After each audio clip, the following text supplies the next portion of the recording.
Aos 18 anos, Estevão é um verdadeiro meteoro do futebol brasileiro. E agora vai encarar o maior desafio da sua curta carreira. Defender o Chelsea, que pagou mais de 350 milhões de reais por sua contratação. O cenário é desafiador.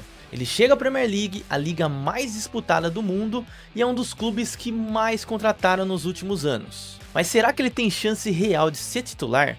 Quem são os jogadores que ele vai precisar superar? É isso que eu vou te mostrar a partir de agora. Na minha opinião, são 4 jogadores que disputam vaga com o Estevão. 2 de forma mais direta e 2 de forma mais indireta, só que vale a pena a gente mencionar por aqui também. Beleza? Vamos começar com o nosso primeiro, que é o Jamie Gittens. Também chamado de Jamie Bino Gittens, agora ele mudou o nome ali por umas questões pessoais, tá? Veio do Borussia Dortmund e, assim como o Estevão, ainda não estreou pelo Chelsea. Só para vocês terem ideia, ele é um ponta que custou 352 milhões de reais para vir do Dortmund para a equipe do Chelsea, ou seja, um valor muito próximo que se assemelha do que foi pago pelo Estevão. Também extremamente jovem, e é um jogador que eu acompanho bastante lá no futebol alemão, que inclusive na última temporada ele teve ótimos números, 49 jogos no total, 12 gols marcados e 5 assistências conferidas. Porém, tá? É um jogador que joga tanto pelo lado direito quanto pelo lado esquerdo. E as características dele são muito parecidas com a do Estevão, apesar de ser um jogador destro, tá? Mas ele tem a explosão, tem velocidade e tem o drible. Cara, inclusive é bem legal de ver ele. Ponta direita, ele jogou 6 vezes apenas, isso dá um ponto positivo para o Estevão.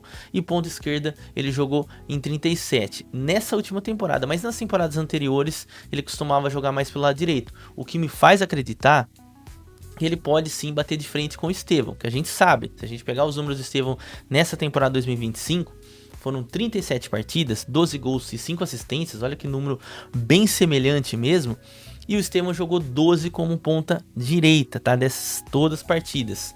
9 como meia ofensivo, tá? Que é uma outra posição que ele costuma jogar um pouco mais ali na equipe do Palmeiras, principalmente nesse finalzinho. Até inclusive na base, muitos dizem que ele era muito mais 10 do que propriamente um jogador de lado de campo. Então, na minha opinião, ele é sim um rival do Estevão para tentar ganhar titularidade, mas chega ali, né, iniciando sua trajetória na Premier League, só que com a grande vantagem já de conhecer um pouco mais o futebol europeu, coisa que o Estevão ainda não teve essa experiência de fato. Aí a gente chega para o segundo nome.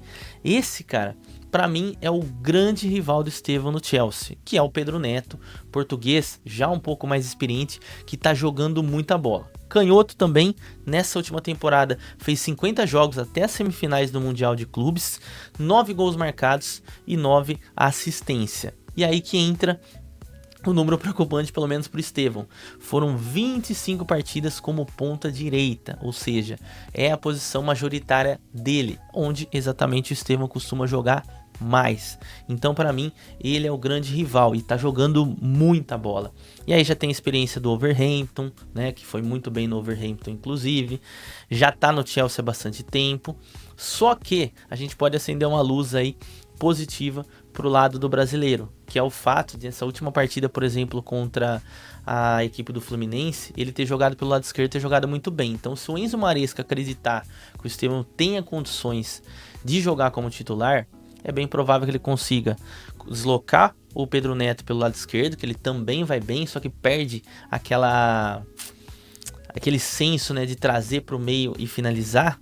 Mas aí ele já tem 2 pontas canhotos dos lados do campo, né? Um para cortar um pouco mais para fora, o outro para trazer um pouco mais para dentro, caso ele seja titular. Então, assim, esse é o grande rival do Estevão nesse momento, tá? E na minha opinião, tá?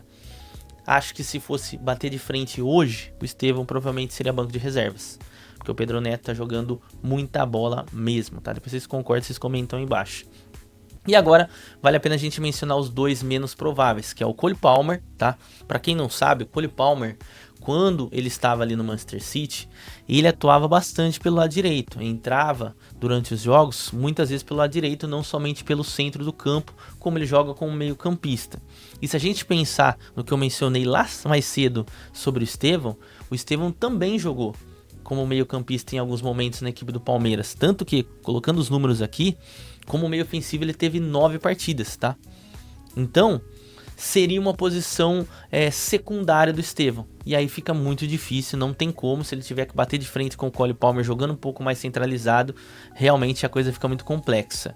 Isso sem contar o fato que Cole Palmer jogou 51 partidas e 5 ele jogou como ponta direita, tá? Muitas vezes ele cai por aquele lado do campo, mas hoje ele é muito mais meio campista, então acho que não vale muito a pena mencionar. Mas só trazendo os números do Cole Palmer, já que a gente falou sobre ele, é um jogador muito bom, é o melhor jogador do Chelsea nesse momento. 16 gols marcados e 13 assistências nessa temporada, lembrando que ainda tem a final do Mundial de Clubes, que eu tô gravando um pouco antes desse jogo. E por fim, eu também gosto de falar do Christopher Nkunku, tá? Que no Leipzig destruiu, cara, eu gostava demais daquela comemoração dele, que ele colocava a bexiga na boca, abria os braços e tal. Teve muita lesão quando chegou na equipe do Chelsea, mas agora tá se restabelecendo e é um jogador que em condições é bem provável que seja titular. Nessa última temporada, até o momento, ele conseguiu fazer 47 partidas, 15 gols marcados, mais artilheiro e 5 assistências. E ele, assim como o Cole Palmer, é um jogador que joga mais como um segundo atacante, só que movimenta bastante ali em diversos setores do campo, caindo mais pro lado esquerdo, caindo mais pro lado direito. Estevão até jogou algumas vezes pelo lado esquerdo, que eu não gostei, principalmente nesse Mundial com o Abel Ferreira, né? Trazendo o Alan um pouco mais para a direita, o Estevão por lá. Acho a posição que o Estevão rende muito menos, tá? Das 3 ali da frente que eu já mencionei. E aí o Christopher Nkunku também joga como um centroavante, tá? Então, inclusive, das 47 partidas que ele atuou, 26 foram com um centroavante e é onde ele marcou mais gols, 8 gols marcados, tá? É bem difícil, tá? É bem difícil. Mas se a gente parar pra pensar, putz, não tem o Cole Palmer, talvez a gente veja o Christopher Nkunku com o João Pedro jogando um pouco mais à frente e aí o Estevão fica um pouquinho ali no rebote como terceira opção. Enfim, o que vocês acham? Minha opinião é que o Estevão inicia no banco de reservas, principalmente para o Pedro Neto, e aí depois, com o decorrer, se ele conseguir se estabelecer na equipe do Chelsea, que a gente sabe que é bem complexo, a gente viu nomes nos últimos anos aí indo para o Chelsea e batendo de volta, acho que não vai ser o caso do Estevão, mas pelo menos nesse início, ele sim vai ter que comer um pouquinho de banco de reservas. Comenta aí o que você acha. E o Estevão não é o único jovem talento que vai ter que se provar na Premier League. Tem um outro nome que também chegou agora, carrega muita expectativa em seu futebol. Florian Wirtz, do Liverpool. Então clica no vídeo que está aparecendo aí na tela e veja a análise completa desse jogador que eu sou fã. Tamo junto!